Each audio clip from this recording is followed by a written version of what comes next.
toxique ou ça, comme d'habitude, comme vous pouvez le savoir. Comme vous pouvez le voir très clairement, j'ai plein de petits boutons qui annoncent le fait que je vais avoir mes règles. J'en avais parlé dans une vidéo que vous pouvez voir dans le petit i, en fait, le fait que avant mes règles, très clairement, genre j'ai une phase dépressive énorme.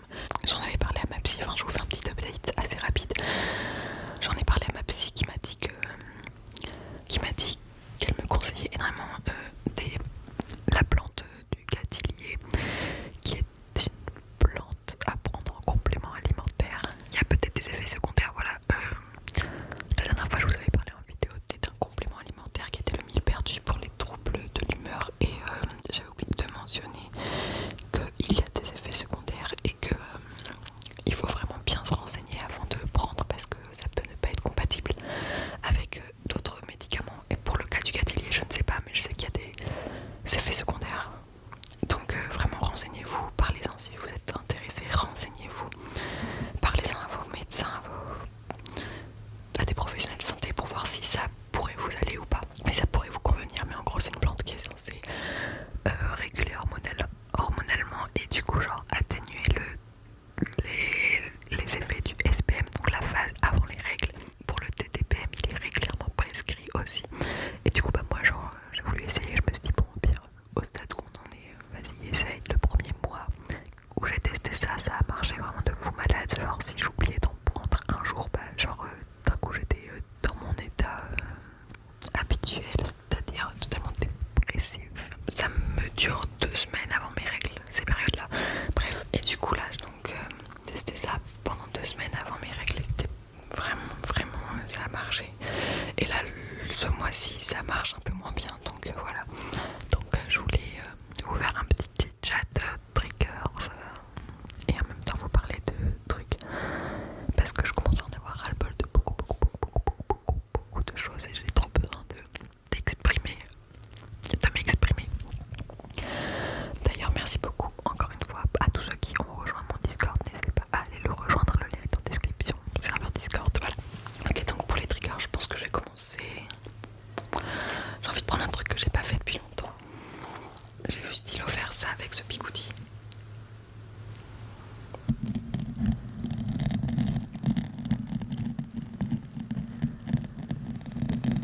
Ok, à la base des bases, je voulais parler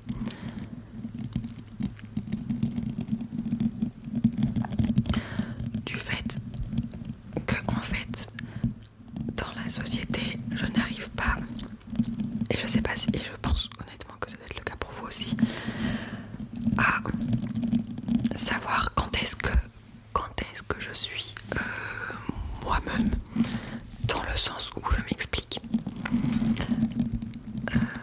N'importe quel humain doit s'adapter au monde qui l'entoure et rentrer dans des cases et rentrer dans des codes sociaux pour se faire accepter. C'est un truc qui est totalement humain et que tout le monde fait.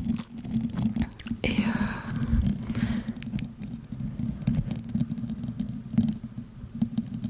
en fait, vous savez, je sais pas si c'est pareil pour vous, mais je pense que oui, mais dans la vie, quand vous voyez quelqu'un, oh waouh, vous vous comportez d'une manière avec une personne, et lorsque vous voyez d'autres personnes, vous vous comportez différemment. En fait, votre vibe et la façon dont vous allez agir, etc., va changer en fonction de avec qui vous êtes. Et entre un collègue de boulot et ton meilleur ami d'enfance, tu vas pas agir de la même façon, tu vas pas te montrer au monde de la même façon. Je sais que c'est le cas pour beaucoup, mais je crois que c'est pas forcément, enfin c'est à différents degrés en fonction des gens, mais personnellement je m'adapte énormément à qui est en face de moi, et en gros en fonction de qui je vais côtoyer, je vais avoir telle ou telle personnalité, et ça va vraiment être, ça peut être le jour et la nuit en fonction de qui est autour de moi, parce que en fait au fur et à mesure du fait que j'ai grandi et tout, au fur et à mesure de ma vie, je me suis adaptée à plein de façons. J'ai appris à développer des facettes de ma personnalité qui faisaient que j'étais plus acceptée socialement.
je sais pas.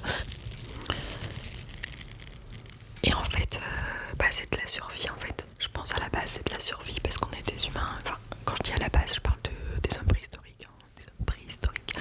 Parce qu'en fait, si tu t'adaptes pas et si tu sociabilises pas, tu meurs dans la nature. Du coup, il faut sociabiliser. Et pour sociabiliser, il faut s'adapter. Et en vrai, je pourrais en parler à un moment. Ça serait intéressant d'en parler en vidéo avec ma soeur Azélis parce que on l'avait vu plusieurs fois. On adore le challenge social, en fait on déteste et on adore en même temps. Genre c'est des moments où tu vas rencontrer des nouvelles personnes et tu vas être en situation de détresse sociale parce que toi tu veux absolument que la personne soit à l'aise. La sociabilisation c'est un jeu dans lequel tu dois répondre parfaitement à la demande de la personne. Je sais pas comment expliquer, genre la personne s'attend à quelque chose de toi et il faut que tu matches la vibe parce que sinon la situation sociale sera un échec. Et en fait moi et ma soeur et dans ma famille de manière générale on a beaucoup ça, c'est qu'en fait c'est un autre truc que j'ai remarqué mais là ça n'a un peu rien à voir. La question de base de la vidéo c'est comment savoir si on est moi-même, voilà, ça c'est la problématique. Et du coup donc en première partie je vous ai introduit le truc et tout et maintenant genre je vais vous expliquer en deuxièmement que ma soeur, enfin non, dans la famille du côté de mon père c'est trop marrant parce qu'on a un truc et je sais pas si vous aussi. J'adore analyser les relations sociales et j'adore analyser tout ce qui est sociabilité, enfin analyser les trucs, j'aime trop. Et du coup en fait dans la famille du côté de mon père on a remarqué qu'on a ça, c'est qu'en fait on fonctionne par mimétisme comme beaucoup d'humains en fait. Je pense que tous les humains fonctionnent par mimétisme avec les neurones miroirs. On va recopier des comportements, recopier des choses en fait, on va recopier des gestuels, des façons de parler, etc. Et je pense que vous avez dû remarquer ça aussi. Par exemple, si vous traînez beaucoup avec quelqu'un, vous allez remarquer que vous allez peut-être piquer certaines de ses expressions et tout et tout. Et c'est du mimétisme. Au fur et à mesure du temps, la personne va t'éteindre sur toi parce que tu vas t'adapter à elle et tu vas reprendre ses codes en fait. C'est comme ça que ça fonctionne. J'adore remarquer quand je prends des expressions de telle ou telle personne, etc. Mais en fait, on a un problème parce que on est trop dans le mimétisme, genre on le fait beaucoup trop, c'est-à-dire que on va tout le temps, genre si on discute avec quelqu'un qui a une façon de parler qui est différente, et ben en fait on va pas faire exprès, mais on va finir par parler de la même façon. Si par exemple il y a quelqu'un qui a un tic, genre qui te regarde et qui a un tic, bah genre toi tu vas parler avec lui et tu vas reproduire son tic. Genre je sais pas comment expliquer. Et ça nous le fait tout le temps, sauf qu'en fait quand ça peut vraiment mener à des situations gênantes. Genre ok, il y a une situation en particulier que j'ai souvent remarqué. J'adore remarquer ça. C'est que en fait tu discutes avec un humain et genre il y a un moment où tu rigoles. Et quand tu rigoles, et ben genre par exemple tu vas faire ça, tu vas cacher ta bouche avec ta main. Tu vas cacher ta bouche avec ta main. Et genre tu vas remarquer qu'en fait la personne à côté de toi, elle va mettre sa main devant sa bouche alors que de base elle n'avait pas prévu de le faire. Genre c'est un peu en décalé mais en fait elle voit que tu l'as fait, du coup elle va le reproduire. Enfin je sais pas, c'est plein de gestuels comme ça ou de trucs. Les gens ils vont reproduire parce que juste ils imitent. Et voilà, je sais pas pourquoi je parlais d'imiter les gens. Mais ouais, trop gênant. Si par exemple si t'as le caissier ou la caissière qui parle avec je sais pas, un accent parisien ou autre, toi tu vas répondre avec un accent parisien. Ou par exemple si t'es avec quelqu'un qui bégaye beaucoup, tu vas finir par bégayer beaucoup en étant avec lui.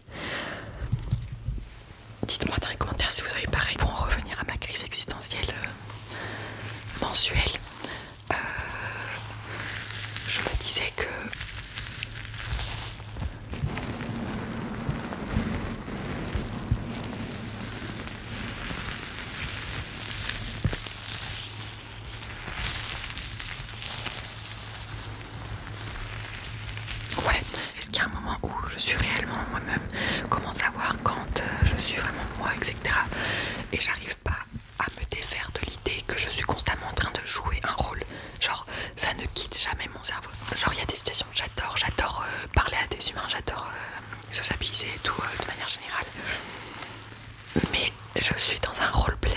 Chaque phrase que je vais dire, elle va être tirée de quelque chose que j'aurais appris à un moment. Genre, chacune de mes expressions est un truc que j'ai chopé de quelqu'un.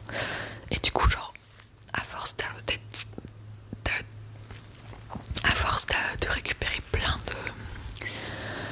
d'éléments de plein de gens, et ben au final, toi, t'es rien dans le fond. Genre, tu es juste une récupération d'informations que tu retransmets dans des relations sociales. Enfin, je sais pas.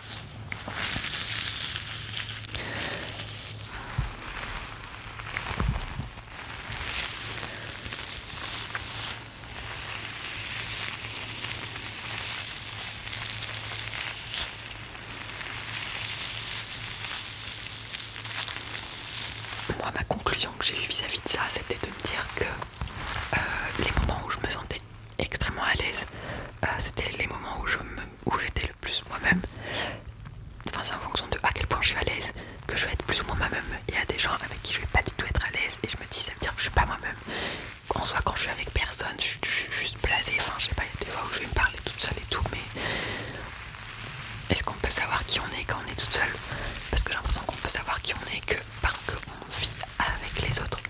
Genre, quand on est seul, toutes les interactions sociales que j'ai faites dans ma vie ont fait l'idée des gens. Attends. L'idée qu'ils ont de moi, c'est avec toutes les interactions sociales que j'ai eues dans ma vie. Ça fait que telle personne a une vision de moi. Deux personnes différentes n'ont pas la même vision de moi. Parce que je leur ai parlé différemment, il y a eu des situations qui étaient différentes et tout, donc ils se font une carte de moi et de qui je suis qui n'est pas la même, avec des adjectifs qui sont différents, etc. Bref, encore j'espère que vos cerveaux ils sont pas en train d'exploser. Oui, j'aimais beaucoup la philosophie au lycée, oui. Comment vous avez deviné? C'est incroyable, je sais pas comment vous avez fait pour deviner.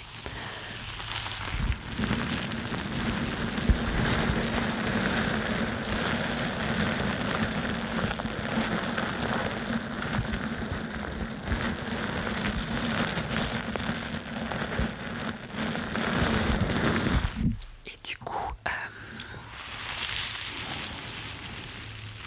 en soi, est-ce que je suis moi-même quand je tourne des vidéos SMR?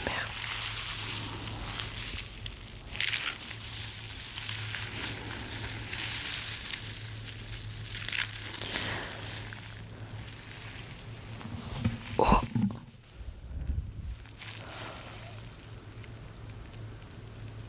Oh my god! Attends, regardez, je suis pas folle. Il y a un fucking trou là. Oui, il y a des poils, c'est des poils de chien parce que je dois être. Oh my god, je crois que j'ai percé là. Elle est percée, mais genre ça coule pas à flot, ça c'est sympa. Ok, je vais poser la balle du coup.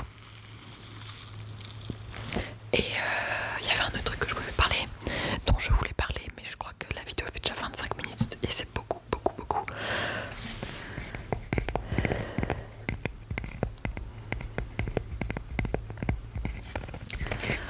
La vie est une bataille.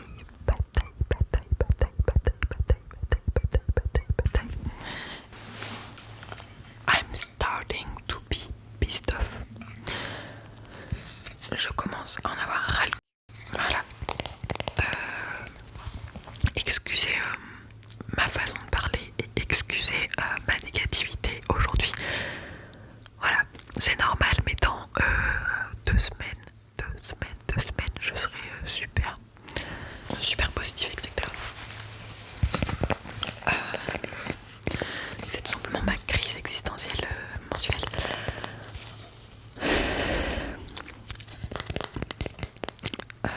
Beaucoup de choses m'énervent ces temps-ci. Je commence à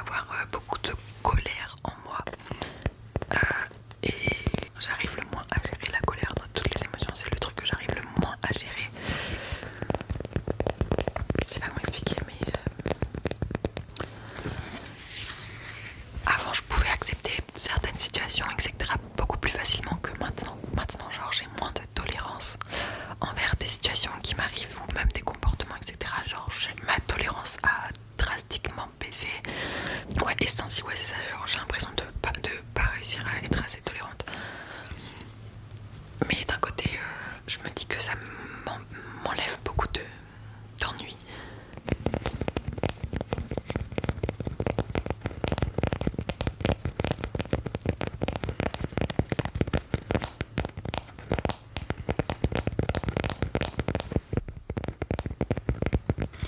Demain, peut-être que je ferai un live TikTok.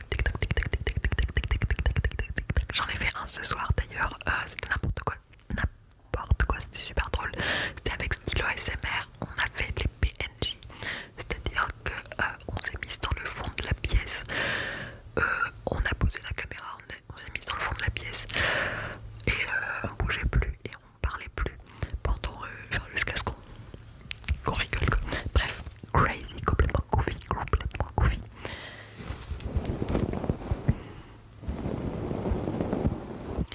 Mais du coup voilà, j'ai beaucoup de colère vis-à-vis de plein de choses, notamment vis-à-vis de la société. Je déteste la société dans laquelle on vit.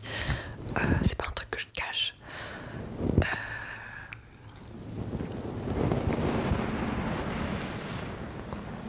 Je suis énormément énervée et dégoûtée des humains, de la société, du monde patriarcal, mais surtout du capitalisme. Le capitalisme est mon pire ennemi.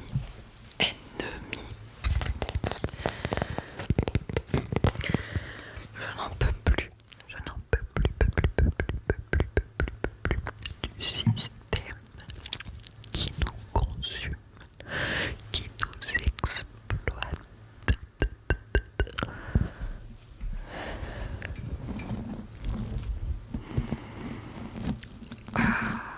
Vous savez que quand je suis chez ma psy, je parle du capitalisme. J'en parle à ma psy. Vous savez, je me suis rendu compte, et je l'ai expliqué dans plusieurs vidéos, que je ne pouvais pas travailler en 35 heures. Pas sur une longue période, c'est-à-dire pas sur plus de 2 mois je pense. Autrement, ça met ma santé mentale et physique en danger. Il y a beaucoup de gens qui sont comme moi, ceux qui travaillent 35 heures ou plus. Comment vous faites pour avoir envie de continuer à vous lever le matin? Je ne comprends pas. Non pas que j'aime pas ce que je fais, hein, j'adore ce que je fais, le toilettage ça me plaît énormément. C'est pas de la flemme. Et du coup, en fait, je me suis rendu compte que du coup, si je voulais vivre et pouvoir vivre, c'est-à-dire gagner de l'argent, un mi-temps, ça me fait 600 euros. Donc ça veut dire que je suis obligée de vivre avec 600 euros par mois.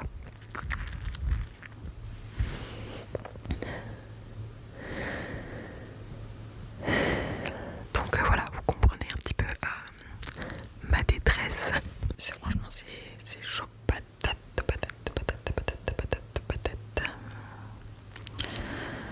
Enfin bref. Donc franchement, s'il y a d'autres personnes dans la même situation que moi, franchement, courage. Heureusement qu'il y a l'ASMR et heureusement qu'il y a voilà, ce genre de choses qui permet de m'évader en soi. Je ne fais pas cette vidéo en mode négativité, tout ça. Enfin voilà, c'est pas du tout de base l'image que je veux retranscrire. Je veux pas que vous ayez de la pitié pour moi. Ce n'est absolument pas mon cas. Moi, je considère qu'on est tous dans le même bateau. À chaque fois que je fais une vidéo comme ça, je culpabilise du fait que la vision que vous avez de moi change. N'ayez pas de pitié, genre s'il vous plaît, n'ayez pas pitié, genre voilà, moi mon cas c'est un cas similaire à énormément de gens, je pense la moitié des jeunes de nos jours, on est pareil, genre je suis pas un cas spécial, genre vraiment on est tous pareils, on est tous comme ça, on est tous dans la même merde. Vous ne faites pas mon trait de personnalité de parler de mes problèmes, enfin voilà, là, ce que je vous dis c'est vraiment des trucs que je choisis précisément de dire, mais vous ne savez en aucun cas réellement genre ce qui se passe lorsque je suis dans la caméra, enfin vous savez pas ce qui se passe dans ma vie. Je vous choisis de parler de sujets en particulier. Là actuellement la vidéo parle du fait de est-ce qu'on est réellement soi-même un jour dans la vie, et elle parle de encore une fois du 35 stage actuellement de 35 heures, bah c'est compliqué. C'est ça que les gens se disaient. Mais non, il suffit que tu aimes ce que tu fais et ça va être super, tu verras. J'aime bien ce que je fais, j'aime beaucoup ce que je fais. C'est pas le souci. De toute façon, c'est des pensées qui sont brouillons, que je vous balance comme ça, qui sont absolument pas statistiques, qui ne sont pas sourcées, qui ne sont pas. Enfin voilà. Si je dis des informations qui sont contredites, enfin qui sont pas genre vérifiées et pas vraies, n'hésitez pas à me dire dans les commentaires. Demain, je vais faire un live TikTok. J'aimerais bien. J'ai envie de savoir ce qui va se passer. Mais bref. Si j'ai un conseil à vous donner, c'est faites de l'art, soyez créatifs, laissez vos pensées s'évader et s'exprimer à travers l'art. C'est extrêmement important, enfin c'est extrêmement libérateur et c'est ce qu'il y a de plus beau au monde, c'est l'art. C'est vraiment ce qui me plaît le plus dans la vie. Je dis ça à chaque sujet, hein. Par exemple les animaux, je veux dire, c'est ce qui me plaît le plus dans la vie. Il y a un autre truc que j'adore dans la vie, c'est l'art. C'est pour moi une des raisons de l'existence. C'est vraiment faites de l'art, faites de la musique, dessinez si c'est votre passion, créez des choses, construisez, je sais pas, faites de la céramique si c'est votre passion, construisez des instruments si c'est votre passion,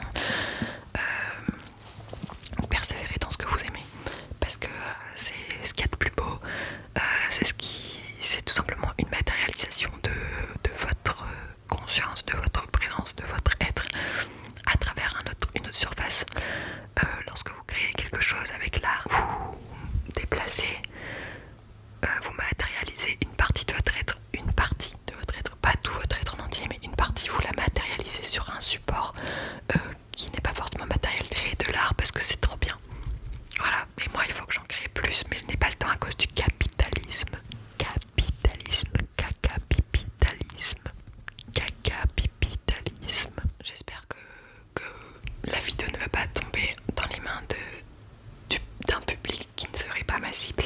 Je souhaite que vous ayez un super rêve. J'espère que cette vidéo ne va pas tomber entre les mains des mauvaises personnes. Je vous fais de très très gros bisous. La prochaine vidéo va être d'une